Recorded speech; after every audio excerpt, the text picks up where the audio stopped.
ஜெய் வாராகி, ஜெய் ஜெய் வாராகி. நம்ம டிவியை சப்ஸ்கிரைப் பண்ணுங்க, பெல் பட்டனை அழுத்துங்க. அன்பு நேயர்களே, மார்ச் மாத ராசி பலன்கள். மார்ச் மாதம் ரொம்ப ரொம்ப முக்கியமான ஒரு மாதம். காரணம் என்னன்னு கேட்டீங்கன்னாக்கா, இந்த மார்ச் மாதத்துல சனி செவ்வாய் சேர்க்கை ஏற்படுகிறது. ரொம்ப குரூஷியலாக ரொம்ப முக்கியமாக கவனிக்க வேண்டிய 2 அம்சங்கள். போன மாதம் பிப்ரவரி மாதம் நற்பலன்கள் சுப பலன்கள் ஏற்பட்டது, நல்லாவே இருந்திருக்கும், நல்ல மகிழ்ச்சியாக போயிருக்கும். ஆனால் இந்த மார்ச் மாதத்தை பொறுத்தவரையில் அன்பு நேயர்களே, கும்பத்தில் இருக்கக்கூடிய சனி பகவானோடு பகை வீட்டில் செவ்வாய் பகவான் சேருகிறார். அது ஒரு முக்கியமாக கவனிக்கப்பட வேண்டிய ஒரு விஷயம்.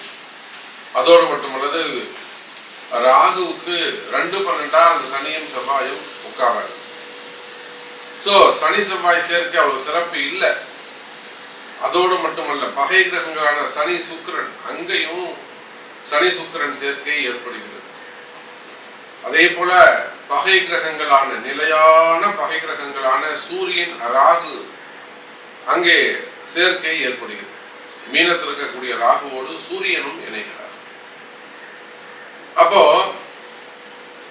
இந்த பகை கிரகங்கள் எல்லாம் ஒன்று சேருகின்ற பொழுது நிச்சயமா எல்லா வகையிலும் மார்ச் மாசத்துல நம்மளுடைய அன்பர்கள் அது இங்க எந்த நிலையில் இருந்தாலும் ஒரு முக்கியமா அரசியல் தலைவர்கள் எந்த பக்கம் போறது, எந்த பக்கம் முடிவெடுக்கிறது, எந்த பக்கம் நாம சாஞ்சு பேசுறது, எந்த பக்கம் சப்போர்ட்டா நாம இருக்கிறது அப்படிங்கிற ஒரு தடுமாற்றம் ஏற்படும். குறிப்பா அரசியல் தலைவர்களுக்கும் அரசியல்வாதிகளுக்கும் அல்லது அரசியல் கட்சிகளுக்குமே கூட ரொம்ப டஃப்பான ஒரு மாதமா இந்த மார்ச் மாதம் இருக்க போகுது. காரணம் என்னன்னு கேட்டீங்கன்னாக்கா, அந்த சனி செவ்வாய் ஒரு கலகத்தை ஏற்படுத்தக்கூடியவர்கள். இது அரசியலுக்கு மட்டும் நான் சொல்லலை, அது சினிமா துறை ஆகட்டும் அல்லது மீடியா துறை ஆகட்டும் அல்லது நார்மல் லைஃப் ஆகட்டும், எல்லாருக்குமே இது பொருந்தும். பொதுவாக இந்த உலக அளவில் நம்ம பாரத தேசம், நம்ம இந்தியா நம்ம எடுத்துக்கோம். அப்ப இது ஒரு கலகத்திற்கான காலமாக மாதமாக இது அமைந்திருக்கு. கிரக அமைப்புகள் ரொம்ப கடுமையான நல்ல ஒரு கான்ட்ராஸ்ட் காம்பினேஷன்ஸ் அப்படி வச்சுக்கோங்க. அவர் ரொம்ப எச்சரிக்கையாக இருக்க வேண்டிய ஒரு மாதமாக இந்த மார்ச் மாதம் அமைகிறது. இதுவரை நாம் சந்தித்திராத, இதுவரை நாம் பார்த்திராத கிரக அமைப்புகள் எல்லாம் இந்த மார்ச் மாசத்துல ஒன்று சேரும். மிகுந்த எச்சரிக்கையோடு இருக்க வேண்டும். குறிப்பா ஃபேமிலி சப்ஜெக்ட்ல, கணவன் மனைவி சப்ஜெக்ட்னா சூரியன் அங்க ராகு, சூரியன் ராகு, அதே போல இங்க செவ்வாய் சுக்கிரன் சனியோட போய் சேர்ந்துக்கிறாங்க. சுக்கிரனும் செவ்வாயும் ஆணும் பெண்ணும் கணவனும் மனைவியும் யார்கிட்ட போய் சிக்கல்ல மாட்டிக்கிறாங்க? சனியுடைய சிக்கல்ல போய் மாட்டிக்கிறாங்க. அப்ப ரொம்ப கணவன் மனைவி அல்லது குடும்பம் அல்லது சூரியன் சனின்னு பிள்ளைகள், சூரியன் ராகு அரசியல் தலைவர்கள், அரசாங்க உத்தியோகம் செய்யக்கூடியவர்கள், அரசாங்கத்துல நல்ல உயர்ந்த பொறுப்புகள்ல இருக்கக்கூடியவங்க, அரசாங்கத்துல நல்ல பதவிகள்ல இருக்கக்கூடியவங்க, கவர்மெண்ட் ஜாப்ல இருக்கக்கூடியவங்க அல்லது கவர்மெண்ட் ரிலேட்டடா அவங்களுக்கு ஏதானும் டெண்டர் ஒர்க் எடுத்து செய்யக்கூடியவங்க, சப்போர்ட்டிவான பேக் அந்த பின்னாடி இருந்து ஒர்க் பண்ணி தரக்கூடியவங்க. அப்ப இந்த மாதிரி காலகட்டத்துல இந்த மாதிரி சூழ்நிலையில் இருக்கக்கூடிய அன்பர்கள் எல்லாம் மிகுந்த எச்சரிக்கையோடு நடந்து கொள்ள வேண்டும். அதோடு மட்டுமல்ல, அங்க பாருங்க, சூரியன் ராகு இணைவு, அரசியல் கழகம் உண்டு, குடும்ப கழகம் உண்டு. அதே போல தேவையில்லாத சிறைவாசங்கள், தேவையில்லை அரசியல் தலைவர்களாக இருந்தாலும், குறிப்பா அரசியல் தலைவர்களுக்கு தேவையில்லாத சிறைவாசம் இதோட அவங்க எதிர்பார்த்திருக்கவே மாட்டாங்க. அவங்களுக்கு சம்பந்தமே இல்லாம ஒரு அரெஸ்ட் வரல, ஒரு என்கொயரி வருவதற்கான வாய்ப்புகள் உண்டு. அப்ப இந்த மாதிரியான ஒரு கடுமையான சூழ்நிலைகள் ரொம்ப ஜாக்கிரதையா கேர்ஃபுல்லா ஹேண்டில் பண்ண வேண்டிய விஷயங்கள்லாம் அங்க ஏற்படுகிறது. அப்ப செவ்வாய் சுக்கிரன், செவ்வாய் சனி செவ்வாய் சேர்க்கை சேர்ந்தாலே எப்பேற்பட்ட வற்றாத ஜீவன் நதிகள் கூட வற்றி போகும்னு சொல்லியிருக்கிறாங்க நம்ம ஜோதிட ஸ்லோகத்தில். செவ்வாயும் சனியும் கண்ணியிலே சேர்வாரே ஆனால் கடலும் வற்றி போகும். கன்னி செவ்வாய் கடலும் வற்றி போகும். அப்ப என்ன ஆகும்னு, நம்மளோட ட்ரை பிளேஸ், அதாவது உங்களுடைய சேமிப்புகள் கரையக்கூடிய காலம். ஸோ இந்த மாதிரி நிறைய ஹிண்ட்ஸ், நிறைய பாயிண்ட்ஸ் நம்ம உள்ள போய் பார்க்க போறோம். அப்ப இந்த மார்ச் மாசத்தை பொறுத்தவரை கிரக அமைப்புகள் மேஷத்துல குரு, மேஷத்திலே குரு பகவான், அதோட விட்டோம்னாக்க நேர கன்னியிலே கேது, கும்பத்திலே சுக்கிரன், செவ்வாய் மற்றும் சனி பகவான், மீன ராசியிலே ராகு, சூரியன், புதன். இந்த 4 இடங்கள்ல மட்டும்தான் கிரகங்கள் அமைந்திருக்கு. இதுல 2 வீடுகள்ல 3 கிரக சேர்க்கை அமைந்துள்ளது. இதுவும் நம்ம ஒரு குறிப்பிட்டு பார்க்க வேண்டிய விஷயம். காலபுருஷனுக்கு 11ஆம் வீடு, 12ஆம் வீடு என்று சொல்லக்கூடிய 2 பாவங்களிலும் 3 கிரக சேர்க்கை அமைந்துள்ளது. அந்த 3மே பகை கிரகங்கள் ஒன்றோடு ஒன்று இணைந்திருக்கிறது. இதுவரை தவிர அடிச்சுக்கிட்ட பகை, அந்த பகையாளிகள் பங்காளிகள் கூட இன்னைக்கு ஒன்று சேருவதற்கு சூழ்ச்சிகளுக்காக, நல்ல விதமா தர்மத்துக்காக இல்லை, சூழ்ச்சிகளுக்காக ஒன்று சேரக்கூடிய வாய்ப்புகள் ஏற்படுகிறது. ஸோ வாரங்கள் ஒவ்வொரு ராசிக்கும் எப்படி இருக்கு, இந்த மார்ச் மாதம் எப்படி செய்ய போகுது, முக்கியமாக நம்ம என்ன ஆஸ்பெக்ட்லாம் பார்க்க போறோம் அப்படிங்கிறத ஒவ்வொரு ராசிக்கும் தனித்தனியாக பார்க்கலாம். பாருங்கள். மகர ராசி நேயர்களே, மகர ராசி நேயர்களே, இந்த மார்ச் மாசத்தை பொறுத்தவரை ரொம்ப குரூஷியலான ஒரு மந்தாக அமைய போது நம்ம பார்த்தோம்னா, மெயினா உங்க ராசிநாதன் சனி பகவான் பகை கிரகங்களோடு இணைகிறார். பொதுவா நற்குணங்கள் பெரியவங்க சொல்லுவாங்க, பசங்க யாருன்னு பார்க்கறத விட பசங்களுடைய நண்பர்கள் யாருன்னு தெரிஞ்சா நம்ம பையனை நம்ம கண்டுபிடிச்சிடலாம் அப்படின்னா, அவன் என்ன பண்றான், என்ன வேலை செய்யறான் அப்படிங்கிறத கண்டுபிடிச்சிடலாம். அப்போ நண்பர்கள் அமைவது, சேர்க்கை அமைவது ரொம்ப முக்கியம். அதே போல மகர ராசி என்பதிலே உங்களுடைய ராசிநாதன் 2ஆம் பாவத்தில் இருக்கிறார். 7 சனியில கடைசி பாதத்தில் இருக்கிறீங்க. மேக்சிமம் கஷ்டங்களை எல்லாம் தாண்டி கடந்து வந்து விட்டீர்கள். எத்தனையோ மகர ராசி என்பவர்கள் பலவிதமான கஷ்டங்கள்னு சொன்னா ஏதோ சாதாரணமானது இல்லை. பலவிதமான கஷ்டங்களை எல்லாம் நம்மளுடைய மகர ராசி என்பவர்கள் கடந்து வந்துட்டாங்க. இன்னும் நிறைய மகர ராசி என்பவர்கள் நமக்கு தெரிஞ்சு எத்தனையோ பெரிய பெரிய செல்வந்தர்கள், நல்ல உச்சத்துல இருந்த தொழிலதிபர்கள் எல்லாம் கூட சூழ்நிலைகள் மாறி, கால சூழ்நிலைகள், செய்வினைகள், என்னென்னமோ காரணங்கள், ஆனா எல்லாத்துக்கும் காரணம் ஜாதகம் தான். அப்ப உயர்ந்த நிலையில் இருந்த மகர ராசி என்பவர்கள் கூட கடுமையான சூழ்நிலைக்கு வந்திருக்கிறாங்க. ஒரு சில மகர ராசி என்பவர்கள் அந்த கஷ்டங்களை விட்டு விலகி நல்ல முறையில படிப்படியா இப்ப கொஞ்சம் உயர்ந்து வர்றது சந்தோஷத்தை தரக்கூடியதாக, ஒரு நிம்மதியை தரக்கூடியதாக அமைகிறது. அப்ப இந்த மார்ச் மாதம் பார்ப்போமேயானால், மகர ராசி என்பவர்களே உங்களுடைய ராசிநாதன் செவ்வாய் பகவான் ராசிக்கு சனி பகவான் ராசிக்கு 2ஆவது வீட்டில் இருக்காரு. அங்க என்ன விஷயம்னு கேட்டீங்கன்னா, 2 பேரோட இணைகிறார். யாராருன்னா, ஒன்னு செவ்வாய், இன்னொன்னு சுக்கிரன். இந்த 2 பேருமே அவருக்கு ஆகாதவங்க, 2 பேருமே அவர்களுக்கு பிடிக்காதவர்கள் தான், பகைவர்களாக அமைந்து விடுகிறார்கள். சனியும் செவ்வாயும் சேர்ந்தால் ஒரு விதமான யுத்தம். என்ன மாதிரி யுத்தம்னாக்கா, கடுமையா உழைப்பீங்க, உங்களுக்கு நல்ல பேரை கிடைக்காது. அதான் விஷயம். அடிமையாக இருக்க வேண்டும், யாராவது ஒருத்தருக்கு அடிமையா இருக்கிறது சிறப்பு. அப்ப இந்த சனி செவ்வாய் சேர்க்கை இருந்தாலே அவங்க சுய தொழில் செய்வதை விட இன்னொருத்தருக்கு கீழே கட்டுப்பட்டு வாழ்வதுதான் அவங்களுக்கு நிம்மதியை தரக்கூடியதாக இருக்கும். கட்டுப்பட்ட வாழ்க்கை அப்படி கூட நம்ம சொல்லலாம். அங்க கூட சுக்கிரனும் சேர்கின்ற பொழுது எப்பேற்பட்ட செல்வ செழிப்புகள் இருந்தாலும் நிச்சயமாக கவனமாக எச்சரிக்கையாக நடந்து கொள்ள வேண்டும்.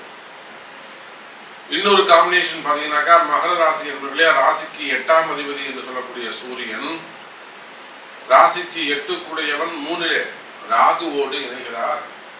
9ல கேது. அப்ப மகர ராசி என்பவர்களே, உங்களுக்கு யாரெல்லாம் மெயினா சப்போர்ட் பண்ணுவாங்களோ, பூர்வ புண்ணியாதிபதி ஆகட்டும் அல்லது 9ஆம் அதிபதி ஆகட்டும், இவங்களுடைய சப்போர்ட்லாம் இந்த மாசம் கொஞ்சம் ட்ரபுளான விஷயமாக அமைகிறது. அப்ப என்ன செய்யணும்? அங்க சூரியன் ராகு தொடர்பு ஏற்படுகின்ற காரணத்தினாலே மகர ராசி என்பவர்களே, குறிப்பாக தொழில் செய்யக்கூடியவர்கள், பிசினஸ் செய்யக்கூடியவர்கள் அல்லது அரசியல்ல இருக்கக்கூடியவர்கள், அரசியல்ல ஈடுபட்டு இருக்கக்கூடியவர்கள், மெயினா சொல்லணும்னாக்கா அரசியல் தலைவர்கள், அரசியல்ல பொறுப்புகள்ல இருக்கக்கூடியவங்க, அரசாங்கத்துல பொறுப்புல இருக்கக்கூடியவங்க, கவர்மெண்ட் ஜாப் பண்ணக்கூடியவங்க, அரசாங்க உத்தியோகம் செய்யக்கூடியவர்கள், அதுல நல்ல ஒரு ஹையர் பொசிஷன், நல்ல ஒரு எஸ்டிஓ அல்லது AE, secretary, chief secretary, director, chairman, இதெல்லாம் நிறைய உயர்ந்த பொறுப்புகள், ஐஏஎஸ், ஐபிஎஸ், அந்த மாதிரி உயர்ந்த பொறுப்புகள்ல இருக்கக்கூடிய மகர ராசி அன்பர்களே, உங்களுடைய வேலையில நீங்க ரொம்ப கவனமாக இருக்க வேண்டும். உங்களுக்கு கீழே வேலை செய்யக்கூடியவர்கள், நீங்க சற்றும் எதிர்பார்க்காத வகையில உங்களுக்கு கீழே வேலை செய்யக்கூடிய அன்பர்கள் நிச்சயமா உங்களை பற்றின தவறான தகவல்களை தெரிவதற்கான வாய்ப்புகள் உண்டு. அவங்க தான் உங்களுக்கு எதிரி. அப்படி பார்க்கின்ற பொழுது வேலை செய்கிற இடத்துல வேலையில ரொம்ப கவனமாக நடந்து கொள்ள வேண்டும். ஜாப்ல ரொம்ப ஜாக்கிரதையா இருக்கணும். வேலை வாய்ப்புகள் ரொம்ப ரொம்ப வேலை செய்யக்கூடிய இடத்துல ரொம்ப கவனமாக இருக்க வேண்டும். அதே போலதான் மகர ராசி என்பர்களே, தொழில் செய்யக்கூடிய இடங்களிலும் தொழிலுமே கூட ரொம்ப எச்சரிக்கையாக நடந்து கொள்ள வேண்டும். நிச்சயமா உங்களுடைய தொழில்காரகன் மகர ராசிக்கு 10ஆம் அதிபதி யாரு? சுக்கிரன். 10ஆம் அதிபதி சுக்கிரன். அந்த சுக்கிரன் தான் 2வது வீட்டுல உட்கார்ந்து இருக்கிறார். ஆனா சனியோடு சேர்ந்து இருக்கிறார், செவ்வாயோடு சேர்ந்து இருக்கிறார். அந்த 7.5 சனிகள்லாம் நம்ம அவங்கள ஒன்றும் சொல்ல முடியாது. இதே 10 கூடியவன் 2ல் இருக்கிற தொழில் சிறப்பா இருக்கும், தனம் அதிகமா இருக்கும், வருமானம் அதிகமா இருக்கும் அப்படின்னு நம்ம சொல்லலாம். இப்பவும் 10ஆம் அதிபதி இந்த கர்மஸ்தான அதிபதி அல்லது தொழில் ஸ்தான அதிபதி 2வது வீட்டுல தனஸ்தானத்துல உட்கார்ந்து இருக்கிறதால நிச்சயமா தனவரவு பணவரவு இருக்கும். பணங்காசுகள் வந்து சேரும். பிசினஸ் நல்ல முறையில இருக்கும். பணங்காசு வருமானத்திற்கு குறைவு இருக்காது. இது நீங்க தாராளமா அழுத்தமா சொல்லலாம். கஷ்டங்கள் இருக்கும், எதிரிகளுடைய தொந்தரவுகள் இருக்குமே தவிர மகர ராசி அன்பர்களே, உங்களுடைய வருமானம் அதிகரிக்கும். நீங்க அதை ஏதோ தப்பா நினைச்சுக்க போறீங்க. வருமானம் அதிகரிக்கும், வருமானம் இருக்கும். நிம்மதி இருக்குமா அப்படின்னு கேட்டா அங்க பிரச்சனை இருக்கும். அதனால அந்த இடத்துல கவனமா இருங்கன்னு நான் சொல்றேன். புரியுதா? வருமானம் இருக்கும், தொழில் சிறப்பா இருக்கும், தொழில நல்லா முன்னேற்றம் இருக்கும், நீங்க எதிர்பார்த்தோட நல்லபடியா போயிடும். ஆனா பீஸ்ஃபுல்லா இருக்குமா அப்படின்னு கேட்டீங்கன்னாக்கா அந்த இடத்துல ரொம்ப ரொம்ப கவனமாக இருக்க வேண்டும். குறிப்பா தொழில் செய்யக்கூடியவங்க வேலையாட்களிடத்திலே ரொம்ப எச்சரிக்கையாக கவனமாக நடந்துக்கணும். அதே போல பணங்காசு குடுக்கல் வாங்கலையே ரொம்ப எச்சரிக்கையா கவனமாக நடந்து கொள்ள வேண்டும். அல்லது ஒரு புதுசா ஒரு தொழில் தொடங்குறீங்க, ஒரு இன்வெஸ்ட் பண்றீங்க, அந்த ஒரு கடைக்கு ஒரு அட்வான்ஸ் கொடுக்குறீங்க, ஒரு கடையில வந்து முதலீடு பண்றீங்க, அந்த இடத்திலும் நீங்கள் கவனமாக நடந்து கொள்ள வேண்டும் மகர ராசி அன்பர்கள். அல்லது ஒரு பெரிய பில்டிங் இருக்கு, வாடகைக்கு விடணும், வாடகைக்கு விட்டுருக்கீங்க, அங்கே ஏதாவது ட்ரபிள் வராமல் பார்த்துக்கணும். அல்லது வாடகைக்கு விட்டுறீங்க, இருக்கிறவங்க பிரச்சனை பண்ணுறான், அந்த பிரச்சனையெல்லாம் வழக்கு வம்பாக மாறிடுச்சு, ரொம்ப நாளாக நடந்துகிட்டு இருக்கு. ஸோ அதுலேருந்து வெளிவருவதற்கான காலம். அப்போ கலகம் பிறந்தால் வெளிப்பிறக்கும் என்பதை போல மகர ராசி என்பர்களே, உங்களுக்கு இருக்கக்கூடிய பிரச்சனைகள் ஒரு மிகப்பெரிய ஒரு கலகம் ஏற்பட்டு, ஒரு பெரிய யுத்தம் ஏற்பட்டு உங்களுக்கு நன்மை நடக்க போகுது. புரியுதுங்களா? உங்களுக்கு ஃபேவரபிளா நன்மை நடக்க போகுது. கவலை வேண்டாம் மகர ராசி என்பர்கள். ஏன்னா இது இவ்வளோ நமக்கு பிரச்சனை நடந்திருக்கு, இன்னும் நமக்கு ஒரு பிரச்சனையா, அந்த பிரச்சனை தான் உங்களுக்கு கடைசி பிரச்சனையாக இருக்கும். நீங்க ஜெயிக்கக்கூடிய பிரச்சனையாக இருக்கும்.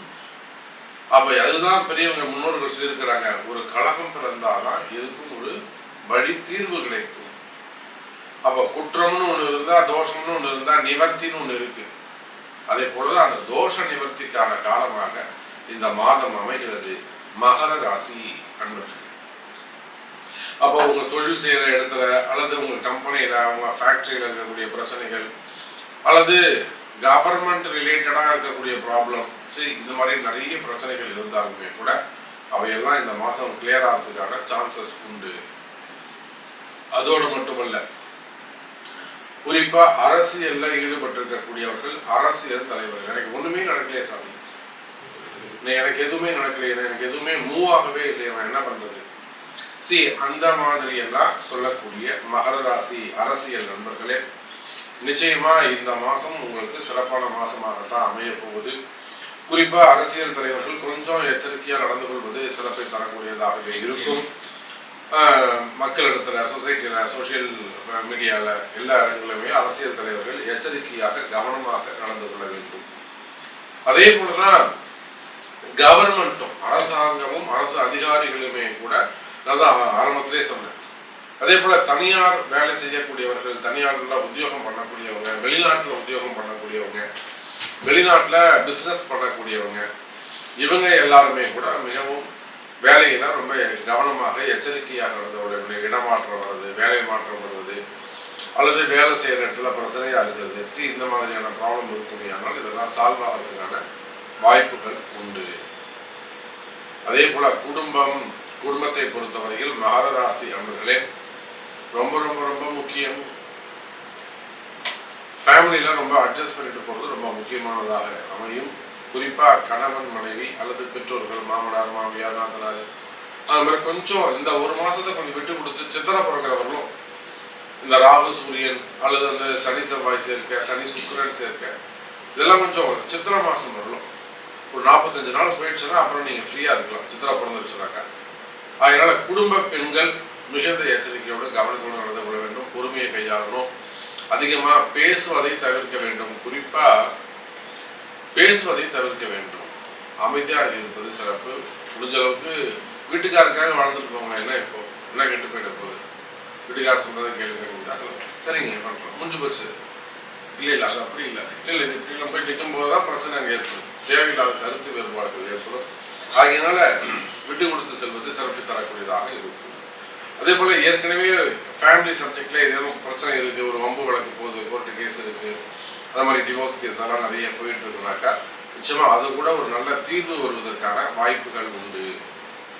அங்கேயும் ஒரு கலகம் ஏற்பட்டு ஒரு நன்மை ஏற்படுவதற்கான வாய்ப்புகள் உண்டு. மகர ராசி அன்பர்கள் அதே போல உடல்நிலை ஆரோக்கியத்துல அதிக அக்கறை செலுத்த வேண்டும். மனசுல தேவையில்லாத பயங்கள் இருக்குமேயானால், மனசுல தேவையில்லாத பயம், ஆரோக்கிய சம்பந்தப்பட்ட பிரச்சனைகள், ஹெல்த் இஷ்யூஸா இருக்கலாம், இல்லை அவங்க ஆக்சிடென்ட் விபத்துல பாதிக்கப்பட்டிருக்கலாம், அல்லது இன்னும் ஒரு ஆப்ரேஷன்ஸ் செஞ்சிருக்கலாம். அப்படின்னா நல்லா இருக்கும், பட் நம்ம மனசை ஃபீல் பண்றது ரொம்ப ஒரு ஃபியர்னஸா இருக்கும்.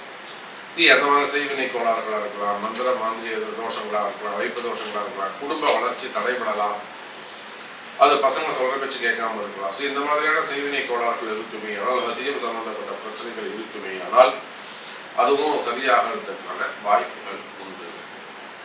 ஸோ மகர ராசி என்பவர்களே, உங்களுடைய சுச்சுவேஷன்ஸ் என்னன்னு தெரியும், நீங்க என்ன பொசிஷன்ல இருக்கீங்க அப்படிங்கிறது எனக்கு தெரியும்.